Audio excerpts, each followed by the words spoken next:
you. Thank you for joining us. My name is Jorge Baxter, and I'm one of the directors and curators of the Cinematic Film Festival on Education. And I'm here with Adriana Cepeda, who's a co-curator. Also to Claudia Bermudez, who's connected, who's also a co-curator of the festival. And Hugh McLean, who's also been involved in this festival and a friend of the festival for several years now. So welcome. We are very excited to have a special session today with friends from Cuba, with Catherine Murphy, the director of these films. We'd like to say just a little bit about the film festival real quick. We have lots of special guests, so we're not going to speak too much at the beginning. We really want to get into a discussion and hope all of you who've joined get involved and participate with your questions, etc. We are live streaming this via YouTube. So there are also other people who are connecting from around the world. The session is also being recorded. We're also recording so that people who can't connect today can connect. So just a few words. The film festival is in its 9th edition, and we are sponsored by the Comparative Education Society. We've been running this film festival linked to that society and their meetings. And this year, the festival is all online. You can all check out the films on our platform. We've selected 8 films this year, all of which we think are really interesting because they help us to expand our ideas and notions of what is education, what is comparative education.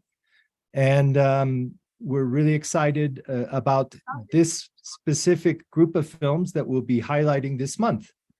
Around each of these films, we have a conversation with educators, with activists, with scholars. And so we're also going to be giving you guys more information about some of the upcoming discussions, film discussions and films that we'll be featuring.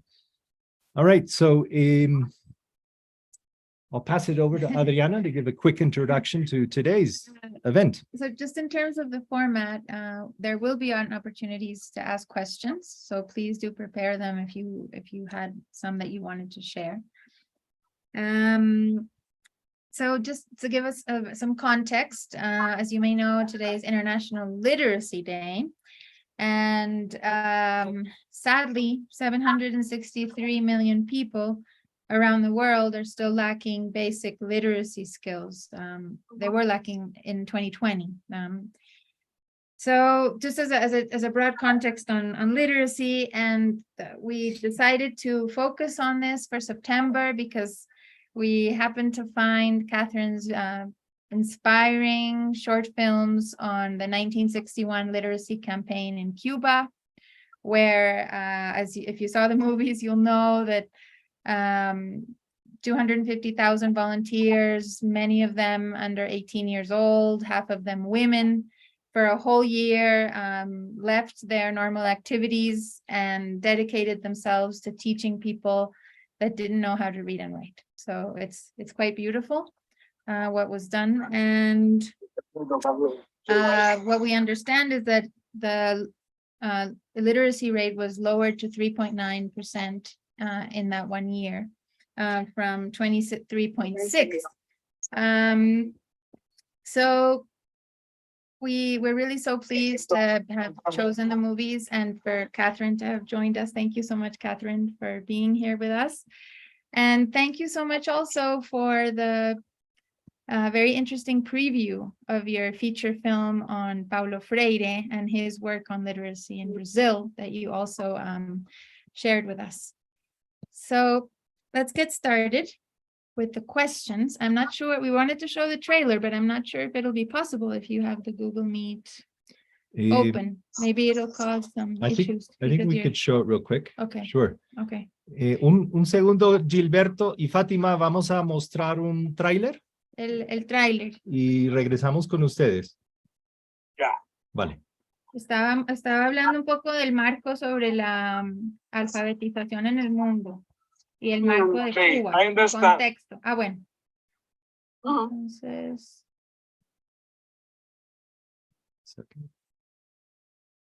there.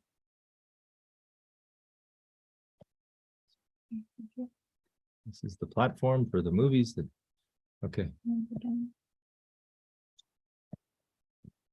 East. Please let me know if you can see the screen with the, whoops, this is, yeah, okay.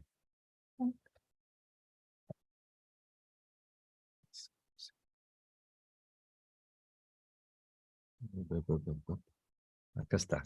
Here. Yeah. It's weird, it's not. Let's go, 'cause you have your session open.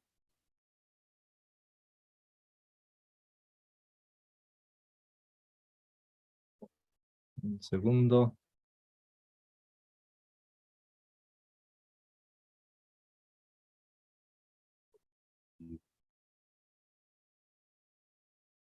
For some reason, give me a second.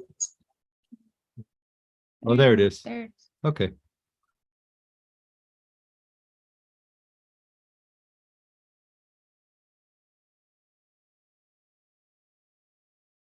Por lo menos estamos allá. Todos son allá.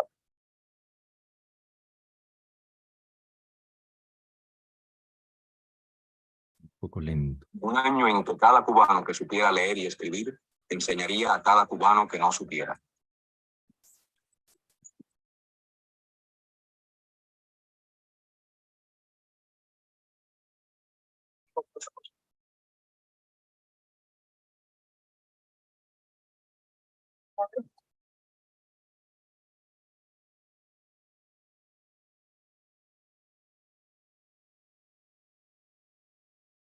Bueno, yo estudiaba en el preuniversitario y entonces me enteré, hicieron un llamado por la AJR que empezaba en ese momento, que quien le interesaba ir a alfabetizar. Me anoté en una planilla, me llamaron enseguida. Fui del primer llamado, a los primeros que fueron a alfabetizar, el primer llamado. Desde que conocí que se estaba haciendo esa convocatoria para alfabetización y que se estaba pidiendo que estudiantes de la ciudad fuéramos al campo a alfabetizar, a mí aquello me entusiasmó muchísimo. Y mi mamá puso el grito en el cielo. Cuando ya yo la tenía bastante convencida a ella y mi papá había hablado, vino lo del ataque de Playa Girón.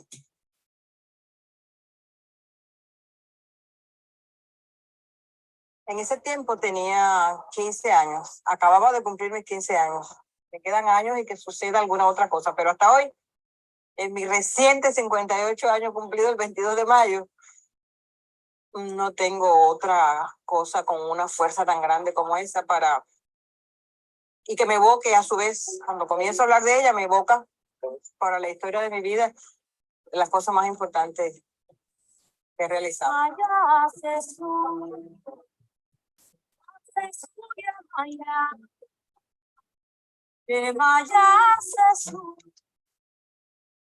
Un año en que cada cubano que supiera leer y escribir enseñaría. All right. So, just gonna say a few words about Catherine. Catherine Murphy is a Washington, D.C. based filmmaker, but she has spent most of her life living and working in Latin America. Not sure if you're more Latina than than the American, but and she's the founder and director of the Literacy Project, which is now changing branding. But she has spent a decade producing documentaries, and she made her directing debut with Maestra, of the trailer of which we just saw.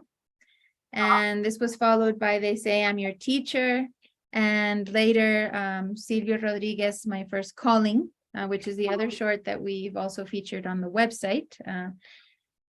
And she's currently working on a feature film on Paulo Freire and his work in Brazil. Catherine, thank you so much again. And Jorge is going to start with a question for you. Okay, great. Catherine, could you tell us a little bit about your journey? How you ended up focusing on these subjects and in particular these three films? Bueno, buenos días. Good morning to everyone. Bienvenido, bienvenida. Welcome. I'm really delighted to be talking with you all, having this dialogue about literacy in the context of your work around education, global education, and how we can bring quality education to all. Literacy is certainly a core piece of that. So these dialogues are really important to me. So I grew up very close to my grandmother, who grew up in Cuba. She was the daughter of North Americans, and her family all left very soon after the 1959 revolution. So I grew up with her, but hearing these stories of exile. So when after my great aunt passed away, who'd also had grown up in Cuba, born and raised in Cuba, I decided to go there. It was the early 90s. The Berlin Wall had just fallen. All of the stories I'd ever heard, it was before the internet. All the stories I'd ever heard about Cuba were the stories of exile and the stories of people who left, right? And my initial motivation was to go see the place where they had grown up, to find their house, to find these communities they talked about, the places that they talked about, these stories that we were raised on. But as soon as I got to Cuba, I was struck by this much larger story, I think, a larger story, which was the story not of like a particular family, but like the human family, the story of US-Cuba relations, and the story of people who chose to stay in Cuba and what they were thinking, what they were dreaming, what they were planning, and how did they go about it. So I ended up staying in Cuba and doing a master's degree at Flaxo. And my research was not on the literacy campaign. It was on food sustainability and grassroots movements for urban farming. But I kept meeting these incredible people, men and women, but who had worked on the literacy campaign as adolescents. So I was interviewing them about the incredible work they were doing in Cuba now. But what they would mention spontaneously was this sort of deep root origin story in the literacy campaign, their experiences as literacy teachers with 12, 13, 14, 15 years old, and how that experience of teaching and falling in love with teaching and this reciprocity of teaching and learning and feeling like you can make a positive impact on the world really changed their lives and guided their lives. And that was what opened the doors to the Maestro film. That's really nice. I mean, I was thinking about this as well, that it's not just a story about teaching people to read. It's this broader story about closing social gaps between rural and urban. I love the part where I think it was Silvio in one of your films talks about how transformative the experience was for him as a young person from an urban middle-class family going into the countryside and having these experiences. So As well as the empowerment of women, Yeah. going from this patriarchal society, and these young women that make this leap decision to leave their homes very young and commit themselves to this social work. Can I say something just else about that? please, So please. really, the Maestro film is focused on the stories of the youngest women teachers of the Cuban literacy campaign, looking at this huge project through the eyes of the youngest women teachers and how much it transformed their lives, but this relationship between transforming your own life and your society, right? So we were focused on the stories of women. I really set out to just interview a small group of women that I already knew, who I had met, who told these stories. One of them was Norma Guillard, who might be joining us from Havana this morning. Another was Eloisa Hernandez, who also hopefully is joining us from Havana this morning. Griselda Aguilera, who I hope is also joining us. So we were on this journey to sort of initially really, I wanted to make a short film about the small group of women and what it had meant in their lives. But the story was so enormous that we kept doing interviews for almost 10 years. Like 8 years. We have almost 100 interviews done. They're actually archived at the University of North Carolina now, the tapes, because back there then we did tapes. But along the journey, our crew, which was Cuban, knew that Silvio Rodriguez had been a literacy teacher. I didn't know. So we asked Silvio, even though we were really focusing on the stories of young women, we met some really incredible young men or men, adult men who had taught as youth, and Silvio Rodriguez was one of them that we decided to record. And that interview, you know, Silvio was so generous to grant us an interview because he gets requested so many interview requests every day. But I think the fact that we were asking him about the literacy campaign was meaningful to him, right? So he was very generous with us, with his time, and shared his beautiful testimony as a literacy teacher. And he really locates it as like his coming of age story, as his first social project. You know, mi primera tarea, su primera tarea social, and hence the title. So it took us over 10 years after the interview to really feel, it took me over 10 years to feel like I could do justice to his story. And it was really during the pandemic with an amazing young editor in Cuba named Daniel Diez Jr., who's also the child of a literacy teacher and a Cuban filmmaker, Daniel Diez, who was one of the people that we interviewed. Daniel Diez Jr., and with these beautiful newly digitized archives from the campaign that after years of research I had never seen before, because they were newly digitized by a collaboration between the Cuban Film Institute and INA, the French National Art Institute for Archives, has been doing 4K scans of the original, some of the original Noticiero Latinoamericano del ICAIC. So seeing this new footage and being able to bring new footage, archival footage into the Silvio story was really a gift. And with the very poetic editing of Daniel Diez, I'm just happy to be able to share it with you all in the world. Was it easy to access the archival footage? Because it really takes you back. I mean, it's really captivating. Yeah, I would say for the Maestro film, we did about 2 years of archival research. Parallel, like maybe the last 2 years of collecting the interviews, we were doing robust archival research. We had a small team in Cuba and outside of Cuba. I had some student interns from around the world also, but the main team was in Havana. And we went back into the archives of the periódicos de la época, Bohemia. There used to be a periódico Revolución that became then periódico Granma. We were looking at news archives, cinema archives, and also photographic archives. And we ended up, some of our most beautiful archives we found were personal archives of the people that we interviewed. And because we did so many interviews and there are only 8 stories in the film, half-hour film, right?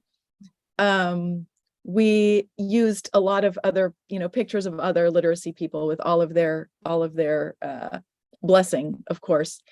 And now we've been, during the pandemic, I've also been working with a group of young filmmakers in Cuba to use some of the unused materials and put just short clips up on YouTube of some of the amazing other people. We also did a book, I should say, with some of the photo archives called Un Año Sin Domingos, A Year Without Sundays, which was just started to be distributed by PM Press. So I can send that info to you later. But with all the photographic archives, we used all of the film archives that we could find in the Maestro film, every frame, because we couldn't find that much.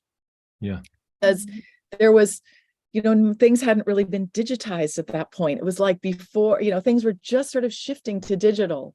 But now with the Silvio film, we were able to use some of this new footage because of this collaboration between ICAIC, the Cuban Film Institute, and INA, which is the National Institute for Archives in France, that has been slowly digitizing, or not so slowly digitizing, all of the Noticieros Latinoamericanos del ICAIC, which are World Heritage named by UNESCO a few years ago. There's over 1,000 that were directed by Santiago Alvarez.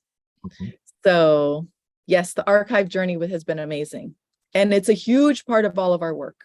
Like with the Frary film, it's a huge part of our work is looking into the archives, film archives, photographic archives, and news archives from the time.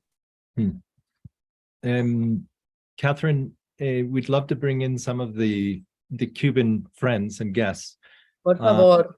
Hola, Encantadísima. Fatima. Can everyone see them? because we're actually integrating with Google. Can you in Zoom, can you all see them? Yes? Okay. All right. Hola, Gilberto y Fátima. Muchas gracias por estar con nosotros.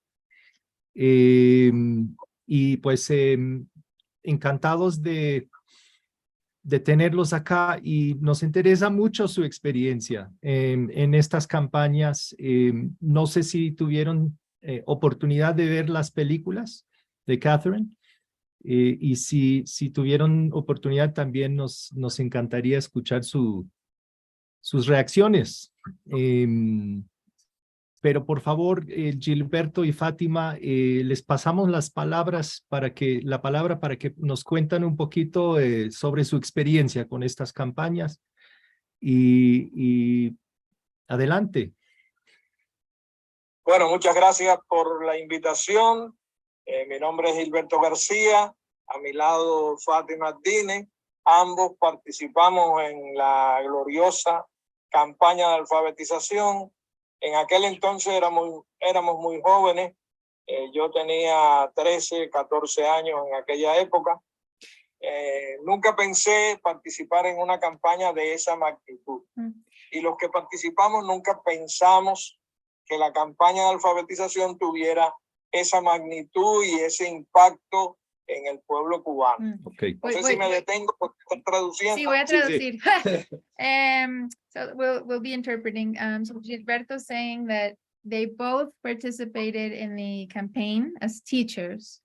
He was 13 or 14 years old when he did it. They're not featured in the movie. These are some of the other teachers because there's so many people that participated in the campaign. Fátima, ¿tú qué edad tenías cuando participaste? Tenía 12 años. Oh, and Fátima was 12 years old Wow. when she taught other people to read and write in Cuba. Wow. And Gilberto said that this was a highly significant event for them. Sí. Mhm. Y nos dispusimos a esa tarea sin noción de lo que implicaba enseñar. Yo alfabeticé en un barrio de la provincia de Holguín, se llama Alcides Pinos, y alfabeticé a 3 personas, una de ellas discapacitada. Oh, he taught 3 people to read and write, and one of them has a disability. El otro era el padre de ella, un adulto mayor, una persona de más de 60 años. The other Y one yo was con someone, yo me enfrentaba a ese reto.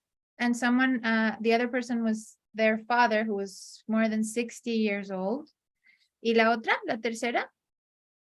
Y la tercera persona era la mamá de ella, And the other one was the mother.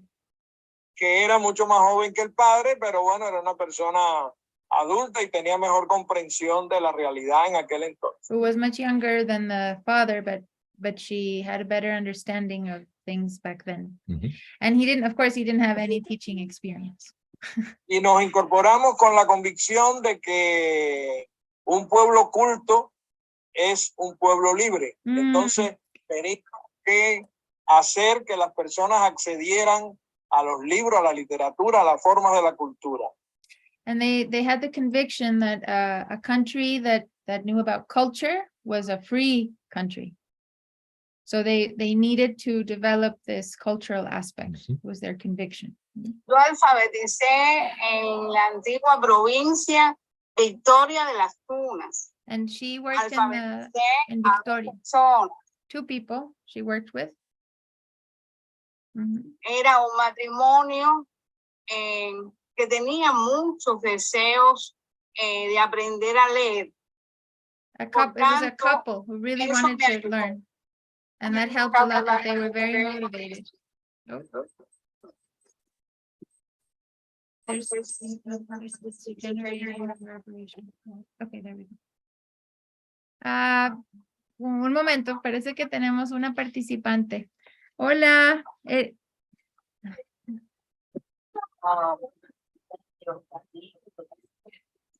Hola, ¿cómo estás? Bienvenida, ¿nos Bien. escuchas? Gracias. Bienvenida. Estamos escuchando ahorita a Fátima y a Gilberto, que también participaron en la campaña de alfabetización.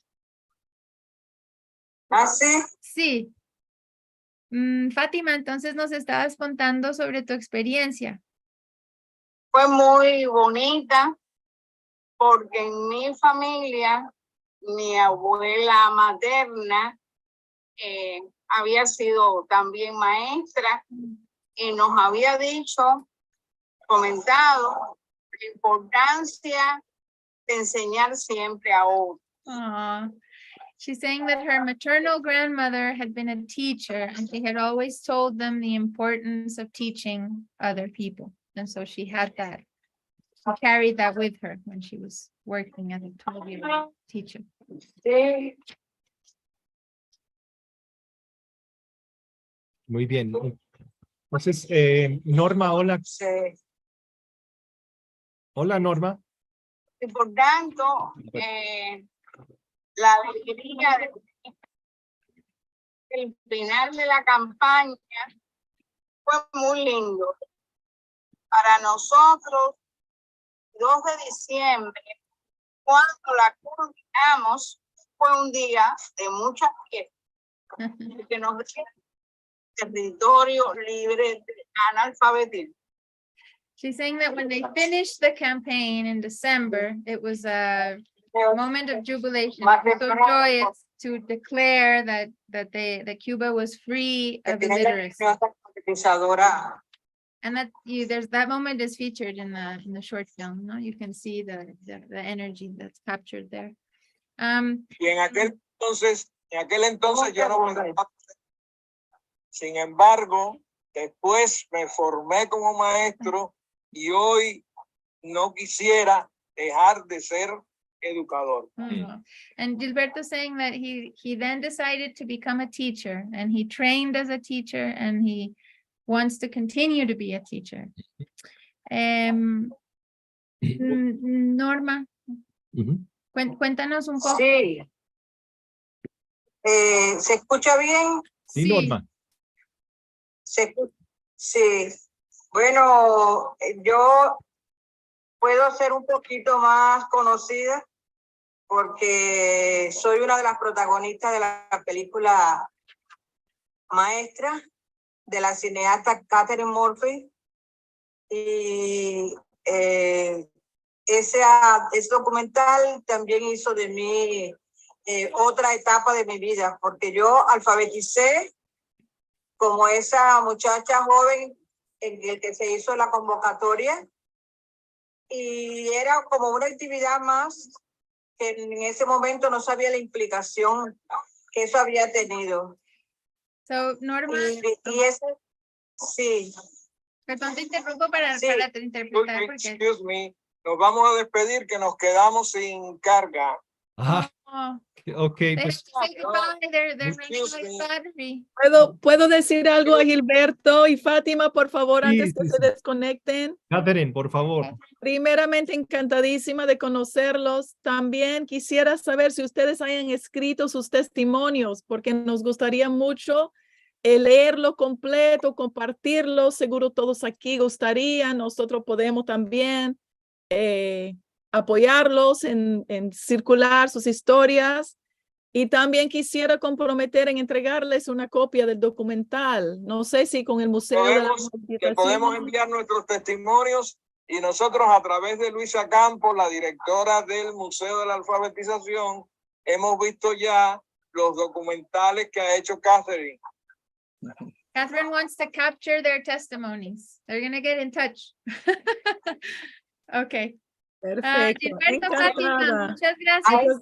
Bueno, A ellos que se van, es un gusto compartir y conocer cada día a más personas que estuvimos participando en esa epopeya.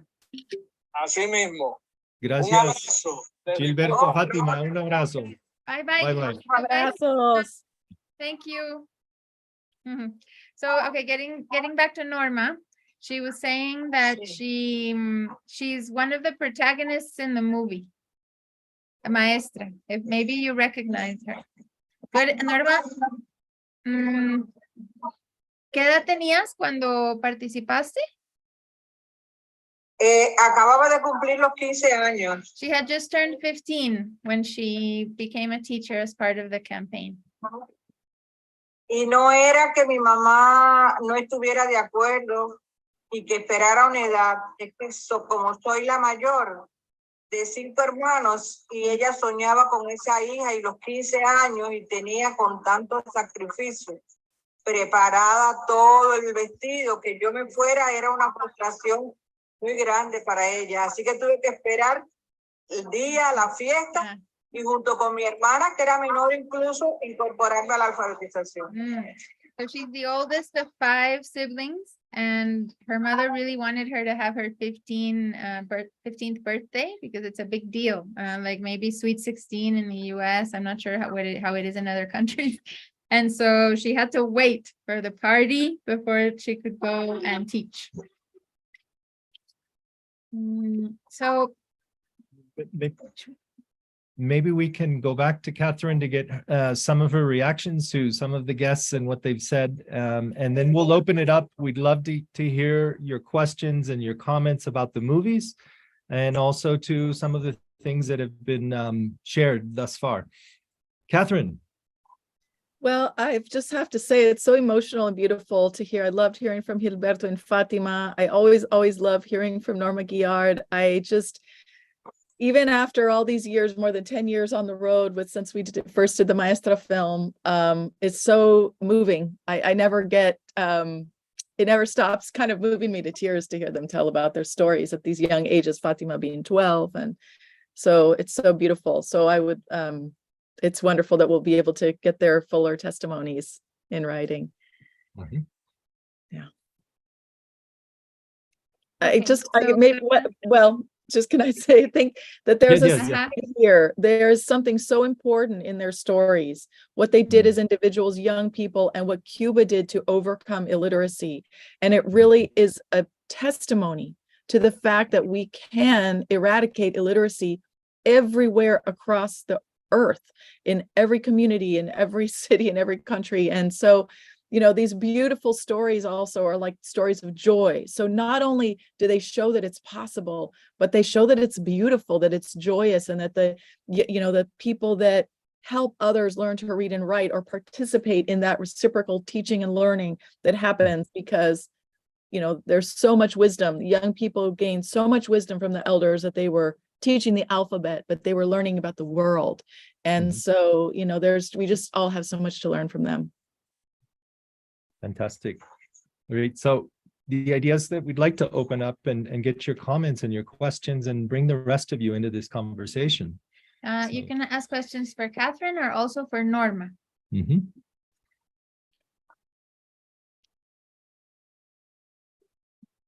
If you're shy, you can also put them in the chat. Let's see, where's the chat? I have a question for Norma. Okay. Norma, I think you said you went teaching. Could you tell us about your teaching? You taught in a school after that, or did you teach adults, continue teaching adults to read? And how did this shape your professional life as a teacher? Él quiere saber qué pasó después de que participaste en la campaña de alfabetización, si te volviste profesora o cómo continuaste con tu trabajo. Norma. Norma, ¿nos escuchas? Sí. Lo que pasa es que mi inglés es malo. Sí. No siempre entiendo. No, te estaba tratando de traducir, que él quiere preguntarte qué pasó después, si seguiste siendo profesora o si cambiaste de rumbo. No, ya ese bichito de la educación se quedó en mi vida para siempre. Y luego yo, cuando terminó la alfabetización, me incorporé a otro llamado que hizo la revolución, que era para estudiar idioma ruso, para profesora. Entonces fue muchos años profesora de idioma ruso. Okay. Luego por otro llamado, en los años 66, que no había profesores, había muchos que se habían ido a Estados Unidos. Entonces pasé a ser profesora, pero de matemáticas. Okay. So she's saying, que, déjame traduzco porque es mucho, para no olvidar. She's saying that the education bug hit her or invaded her. After that, she couldn't escape it. And she applied for another opportunity, which was to learn Russian. And then she became a Russian teacher, a teacher of Russian. And then, ¿qué fue lo otro que dijiste después? And then she became a math teacher. Matemáticas. Profesora de matemáticas. Al yo estudiar, era profesora y estudiaba en la horario nocturno, que había posibilidades de superación, y entonces entré a la universidad, y en la universidad, pues como psicóloga después, siempre fui profesora de los técnicos medios, independientemente de otra actividad de la psicología. So she had the opportunity to continue to study at night, and she studied psychology, and then she also taught psychology. Mhm. En estos momentos, siendo ya jubilada, sigo dando clases y conferencias, pero ya con temas específicos como la discriminación racial, la discriminación sexual, la discriminación religiosa, y eso pues me sigue haciendo otra alfabetizadora, porque son temas tabú que no todo el mundo domina y que me hacen enseñar como si estuviera alfabetizando. Okay. And she says that she's retired now, but that she continues to teach, and she's more focused now on discrimination issues, racial, sexual, discrimination.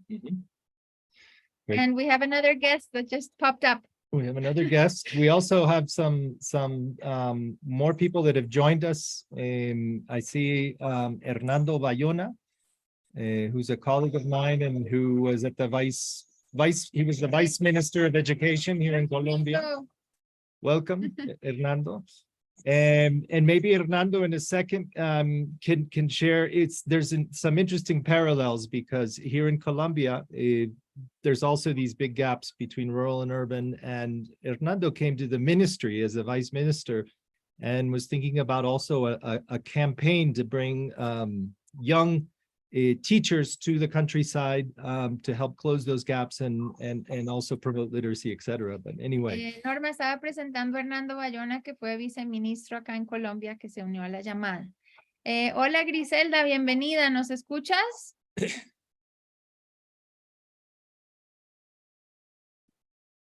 Hola Griselda, bienvenida. ¿Nos escuchas? Griselda may not be hearing us. Okay. I think we have someone also who raised their hand, and I Okay. think Catherine, Who raised their hand? someone raised their hand just a second ago. So please go ahead and speak. Please. Alicia. Alicia. Yeah. Hi, Alicia. Yeah.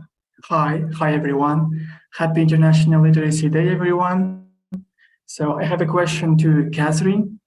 Catherine, I loved your movie, your first short movie called My First, what was the name again? My first calling. Mi primera tarea. Calling. My first calling. Exactly. It was mind-blowing and I was deeply touched.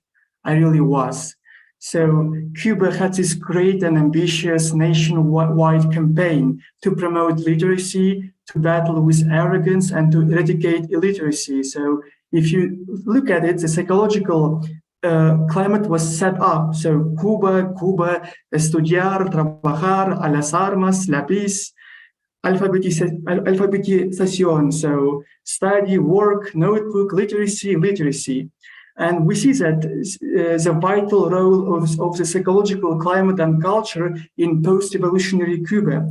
So my question is, Catherine, in your opinion, what psychological climate and culture were present at post-evolutionary Cuba that could be applied to the schools, because schools have their own climate and culture to promote literacy? Es una pregunta para Catherine. You mean you're talking about today, the climate today? Yeah, exactly. In the world or in Cuba? In the world or in Cuba. Yeah. Well, I think just want to say this is a rough moment in Cuba, and a lot of it is due to the US sanctions that prevent even trade of food and medicine, which is, I believe, against international law and UN, guidelines. So I would feel it's important to put a pin in that here, that post-pandemic and all the loss of trade and travel, and then the strict increasing sanctions, US sanctions on Cuba. Cuba's going through a hard time right now, so I could certainly talk about that all day. But I think if you wanted to speak more globally, which is very important, it's like which also connects with Paulo Freire, right? It's like, how do we make sure that the content in the classroom is relevant and meaningful to students and teachers and educators and communities, that it's culturally responsive, that that we're helping, that the teaching and learning process is respected as a reciprocal process. I mean, all these questions that you all focus your life's work on, right?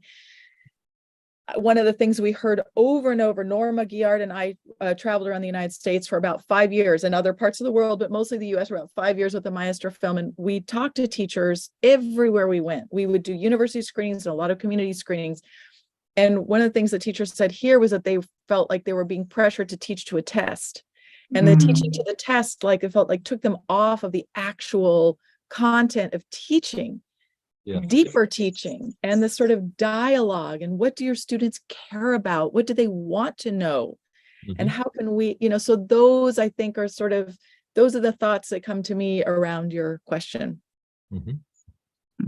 Thank you, Catherine. Catherine, by any chance, do you know some researchers that investigated this issue in more detail about classroom practices, teacher beliefs, and the ideologies regarding teaching literacy? So we actually, on our website, we've recently transferred our website. It's our main website now is maestroproductions.org. We are launching a new production initiative called Maestro Productions in honor of the Maestro film, which was our first film 10 years ago, and also honoring our bilingual, trilingual community.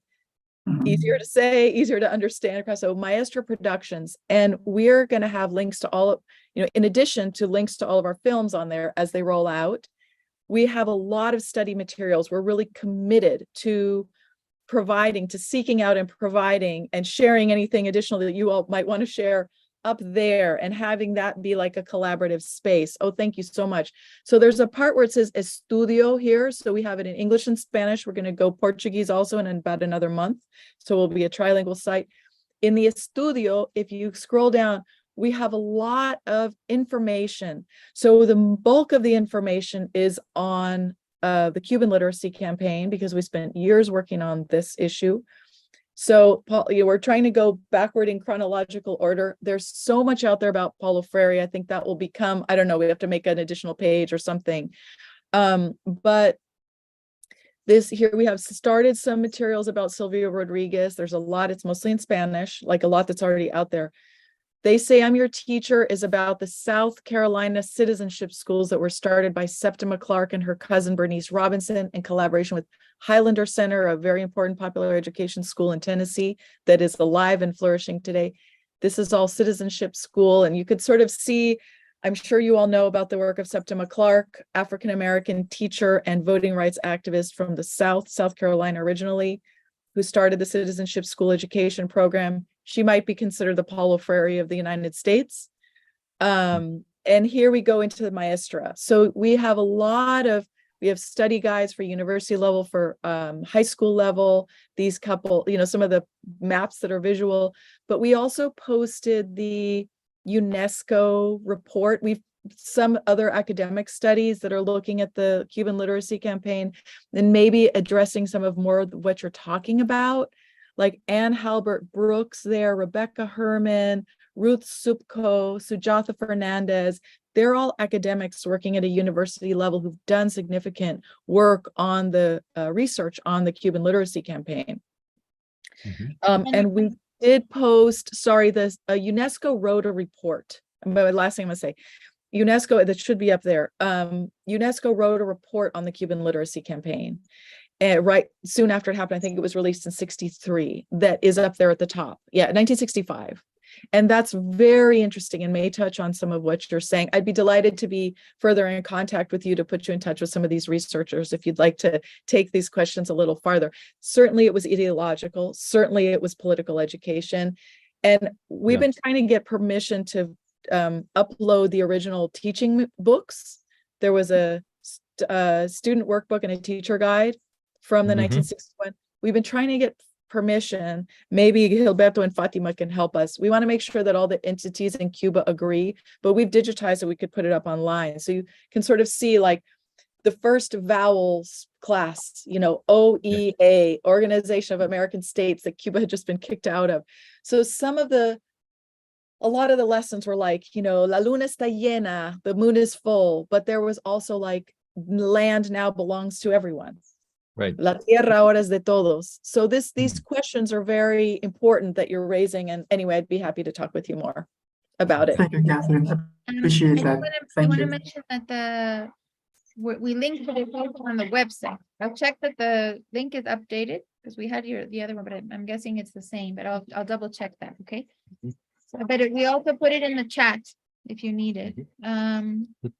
Other questions, other comments, reactions for Catherine, for also too, I think we have, I don't know if her volume is working. Hola, Griselda, ¿estás ahí? Griselda was one of the youngest teachers. She's featured also in Maestra, and she was 7 years old when she taught a 58-year-old illiterate man in Cuba. But we apparently, she's not speaking. Maybe there's an issue with her connectivity, unfortunately. That's a theme that's in all of them. I think it's really interesting. No, many of them were young. I'm not sure of what their pedagogical training. I think in Maestra, they spoke a little bit about a quick induction, but then many of them ended up becoming inspired and going into the teaching profession, which for us as educators, I found very touching. Does anybody have another question for Catherine or for Norma? Yes, Silvia, please. Yes, I have a question for Norma. I'm not sure if she is able to listen to. Let's double check. Norma, ¿nos escuchas? Sí. Bueno, tienen una pregunta para ti. Te la voy, te la La traduzco. voy a hacer en español. Sí. Bueno. Sí. Pues, Norma, muchas gracias por compartir tu experiencia tan valiosa y tan inspiradora. Tú mencionaste que ahora estás también trabajando en la concientización de las temáticas LGTBIQ, de género. Yo tenía la pregunta concreta de qué estrategias más a nivel pedagógico estás trabajando, digamos, y que me imagino han ido modificándose y adaptándose a través de toda tu larga experiencia. Me preguntaba qué estrategias pedagógicas ancladas pues en este marco de la justicia social, de las pedagogías críticas, si puedes contarnos un poco. She's asking about what pedagogical strategies Norma is using now linked with social justice. Mira, como me identifico en esta etapa de mi vida como una mujer, psicóloga, afrodescendiente, afrofeminista, activista social, activista antirracista, y toda esa experiencia la pongo en práctica a través de la Sociedad Cubana de Psicología. En esa sociedad presido una sección de investigaciones de estos temas. She works with the Psychological Society of Cuba, and she has an area specifically for these subjects. And she's working quite a bit from an Afro-feminist point of view. Como comunicadora, sigo siendo desde ese espacio, promuevo talleres, encuentros, conferencias multidisciplinarias, pero también dirijo una soy parte de la dirección de una articulación afrofeminista cubana. Y eso también me permite poner en práctica todas estas experiencias. She hosts workshops, conferences, encounters within this perspective. Mhm. Okay. Gracias, Silvia, por tu pregunta. Thank you, Silvia. Gracias, Norma. Thanks. How about other No. questions?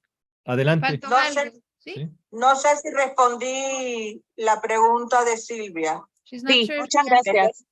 Sí. Okay. Yes, absolutely. Gracias, muchas gracias. Sí. Mhm. Do we have En mi función como articuladora, existen diferentes grupos de la sociedad civil, grupos independientes que aglutinan espacios de mujeres lesbianas, que aglutinan espacios como afrodiversos, que también tienen trans, y junto hay momentos en que directamente con ellos participo, los apoyo, asesoro, y otras veces es una convocatoria general, como ahora el mismo día 16, que vamos a tener un tema de el vínculo de la religión afrocubana con algunos bienestares para algunos cubanos desde lo psicológico, y ya entonces asisten personas que son de diferentes grupos que integran la articulación. She's saying that she supports different groups that's from civil society that deal with Afro Cuban subjects, also gay, LGBT. LGBT subjects, and that sometimes she supports their work, and other times there's like open calls for different activities. Like right now they have an open call. Mhm. Catherine had her hand up. Go ahead, Catherine. I just said, I see that Griselda's here again, but I think either because of her connection or I'm not sure, Yeah. she may be sort of learning, so we can try to give the word to Griselda, but I wanted, if she can, I was going to speak on behalf of Griselda because Eduardo Galeano wrote in his penultimate book, Espejos, a short segment on the literacy campaign, and he wrote a tiny micro story about Griselda. May I read it to you all? It's in Please. Spanish. I'll read it in Spanish and then in English. Okay. This book is Espejos, and this chapter is Yo Si Puedo. Griselda Aguilera. Mis padres, oh my God, it chokes me up. Mis padres alfabetizaban aquí en La Habana. Yo les pedía, pero no me dejaban ir. Cada mañana, bien temprano, se marchaban los dos y yo me quedaba en casa hasta la noche. Un día, después de tanto pedir y pedir, me dejaron. Los acompañé. Carlos Pérez, sorry you guys. Carlos Pérez Isla se llamaba mi primer alumno. Él tenía 58 años, yo 7. So just my English translation quick. My parents, I think I'm emotional because Griselda is online. My parents taught literacy here in Havana. I asked them over and over, but they would not let me go. Every morning, very early, they went out and I had to stay at home until night. One day after asking and asking and asking, they finally let me go. I went with them. Carlos Perez Isla was the name of my first student. He was 58. I was 7. That's quite beautiful. Powerful. Thank you for Yeah. sharing that. So, espero que Griselda puede hablar por sí misma ahora. Cookie? Fisher raised her hand. Griselda, ¿nos oyes? I don't think she's able to participate, Griselda. I at least hopefully. Cookie, do you have a question or a comment? There's so much to say, and Catherine, thank you so much for everything. Normita, hola. I just want to add one thing that for me was very impactful when I started hearing the stories with Catherine many years ago.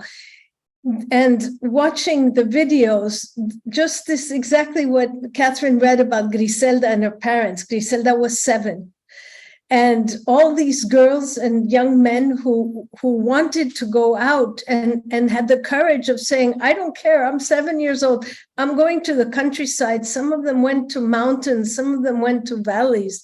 They left the safety of their homes and went out at age 15. The younger ones stayed in Havana, but it's just, that was always so moving that they had to convince their parents. Some of them escaped, if I remember correctly, and went to do this. So it's an amazing, amazing story.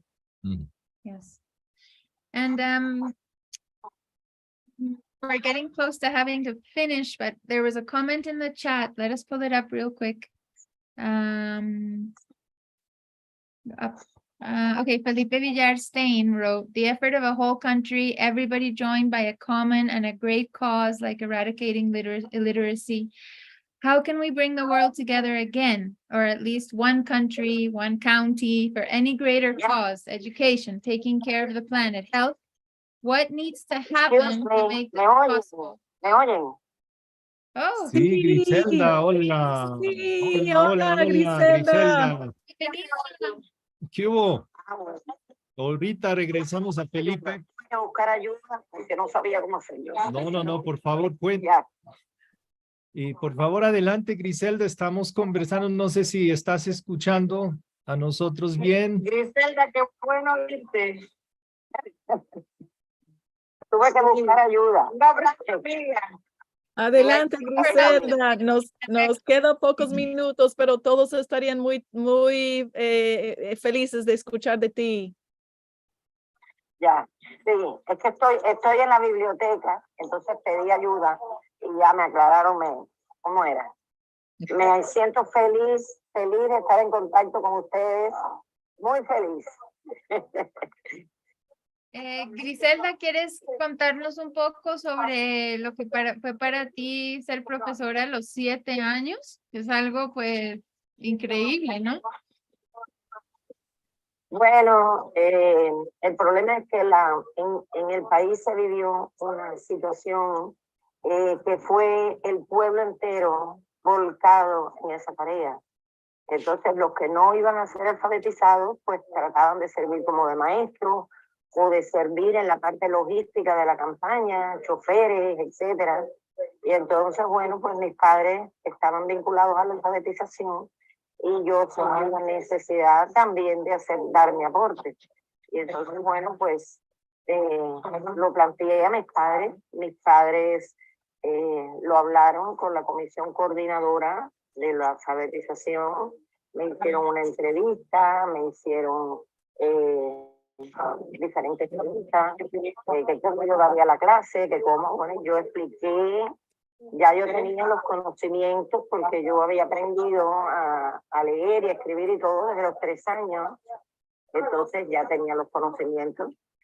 Me enseñaron a cómo trabajar con la cartilla y en definitiva, bueno, pues me dieron un alumno y ya automáticamente comencé con él. Mi relación con él fue de la maestra con el alumno, no fue en ningún momento de la persona mayor. Y o sea que hubo un vínculo muy estrecho. Y ese señor, que podía haberme visto quizás como una niña, no, me trató como su maestra. Griselda, perdón, te interrumpo porque tengo que traducir y se me va a olvidar si se me dices tanto. Cierto. So Griselda's sharing that the whole country was putting all of their energy into this effort, right? So of course she wanted to be a part of it, and so many people did, from different in different ways. Whatever anybody could contribute, so many people wanted to be a part of it, and she did too, even though she was only 7. Because of what Catherine read, her parents were also teaching other people to read, and so she felt the urge to join in this effort, and she had enough knowledge already about enough skills, developed enough literacy skills that she could teach someone else. And as you see in the movie, her first student was a 58-year-old completely illiterate man in the city. She didn't leave her home. She would just teach him and come back home because she was only 7. And Quiero decir mhm. Sí. también que no fui yo sola, hubo muchos niños también. Yo fui la menor, pero hubo niños de diferentes edades también que participaron en la campaña. Esto fue una tarea de todo el pueblo. There were a lot of other children of different ages. It was a Ujú, joint effort of the whole country. ujú. Y entonces, bueno, eso nos marcó para el resto de la vida. Por ejemplo, yo quise después ser maestra siempre. Y a eso me dediqué. Y ese es de eso soy profesora de matemáticas de nivel medio, o sea, desde 7º grado hasta 12. And Y esa es mi delirio, es enseñar. she's saying that this began a calling for her. So she wanted to continue teaching and she became a math teacher. A lo largo de la vida, bueno, seguí ya en mi vida laboral, atendiendo lo que es la capacitación de obreros en los distintos lugares donde estuve. Oh, she O sea, que trained mi labor ha girado siempre en la enseñanza. workers. It's like a worker education, like workplace safety. She was Yeah. an educator, popular educator, and so we have doing workplace safety with workers, Interesting. adult education. We're going a bit above on time, but it's hard to stop because we had a few other things we wanted to say. Does anyone else want to share anything burning to say anything before we close or ask a question? We can extend a little bit. Let's hear. I don't see anything else in the chat. Okay. Sorry, could I just say quickly from my perspective, this is Hugh. I said to Catherine before the session started how beautiful the music was. So I found the music through all of the movies very, very inspiring. But I think what really touched me about all of the films, and it's reaffirmed by this conversation, is the depth of the personal connection. That intimacy comes across in all of those stories. I found them all really moving. I mean, each of them could move me to tears. So that, I think, is very, very powerful. And even though I think there has been an intimate discussion here about, people and things that happened in people's memories, this is really a universal story, that is important for all of us on this planet. And there's so much to learn, not only literacy but about the planet itself and its safety and how not to destroy this world. So there's so much to learn and there's so much we need to do. And just to see that this, when the spirit of that revolution, of course, in Cuba, but also the campaign, when people do work together, that absolutely anything is possible, and there are forces and powers in that are stopping us very clearly. And we need to find ways to deal with that. But when we can free the energies that we have of ordinary people, we can make a great change. So that, I think, is the greatest challenge we face, not only in education, obviously, but politically as well. But the education story is very much part of it. And I was just incredibly inspired by these movies, because you and the protagonists here, you remind us of all of that and inspire us so much. So thank you very, very much. And Catherine, can you tell us more about your upcoming Freire movie? What stage is it in? When will we get to watch the whole thing? Yes, so I'm so in love with this project around Freire. So basically our entry questions are, we're looking at the early pedagogical work of Paulo Freire and its continuing legacy in Brazil today, especially in the northeast of Brazil. So our entry questions were, first of all, what was the actual on the ground in the communities work that Freire was doing in the years before writing Pedagogy of the Oppressed? That's question one. Question two were, who were his closest collaborators? What was the collective that was working around Freire, that Freire was working with, whose names we don't know? And are any of them still alive? What do they have to tell us about that moment? And lastly, who are sort of the continuers and who are the Paulo Freires of today? Some of them in Brazil today, and looking with an intersectional lens at that, right? Men, women, non-binary people, multiracial, justice educators, pushing forward liberation education work in Brazil today. So it's been an amazing path. And we went back to the communities where Ferry was working in the early 60s in the Northeast, in Sergipe, in Pernambuco, and also in a town called Angicos, which is featured in the short that you are sharing with folks. We did a special cut in collaboration with the public TV stations in Brazil that went around Brazil on the Ferry centenary, 19th of September. 2021, I think. I can't remember. Anyway, September 19th is Ferry's birthday, and there's going to be a lot of Ferry conferences around the world coming up soon in just a couple weeks. But we showed this focused on Angicos, and because we did it during the pandemic, that cut is 100% found footage that we got from people that were working on Ferry. But since we could travel safely, we've been going to the communities. We went to Angicos. We re-interviewed everyone that was still alive. We showed what we had already screened on TV and got people's feedback, comments, suggestions, so it would also be Frerian creation process. We have a wonderful woman editor in Salvador Bahia named Iris de Oliveira, who is editing all of our footage now. And I hope within 6 months to launch it.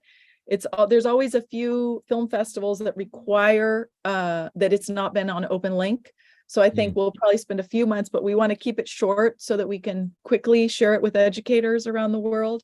So hopefully we'll be done within 5-6 months. We'll go to festivals for a few months, and then, would be really honored to make it, available to all of you.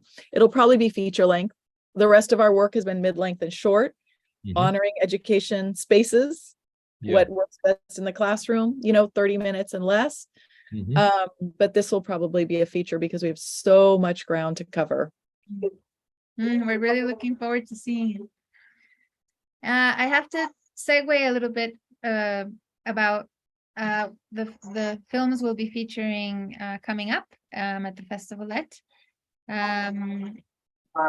In the next month, we're gonna feature Australia, a beautiful movie called In My Blood It Runs that deals with another subject. But if you're,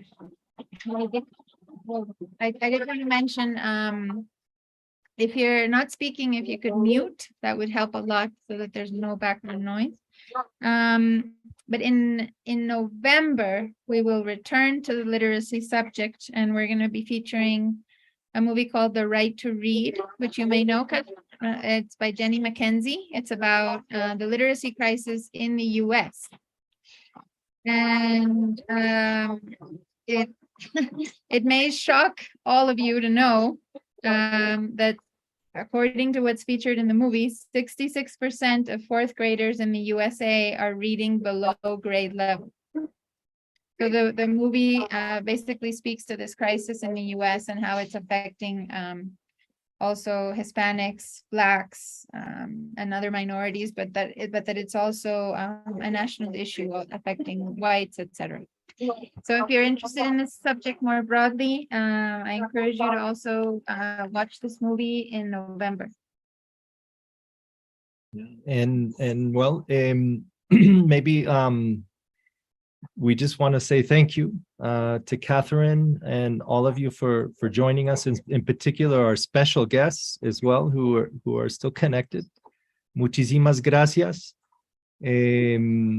Griselda, Norma, por estar acá con nosotros y por compartir sus experiencias, sus historias de vida.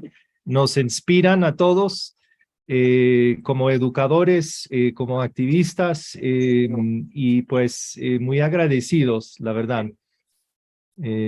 Catherine, we really look forward to following your work. We can't wait for your Friday movie to come out. And we hope that you continue to stay in touch with us, with the educators here. Maybe we can circulate also to the emails of those that participated today, if there's interest. So good luck. Fue un placer compartir con ustedes, de veras.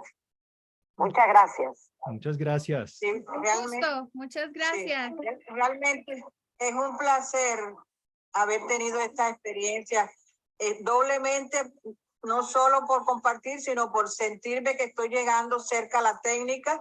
Desde ahí pude escuchar a Catherine, pude escuchar a Griselda, pude verlos a ustedes y conocer a otros alfabetizadores. Así que ha sido una bonita experiencia.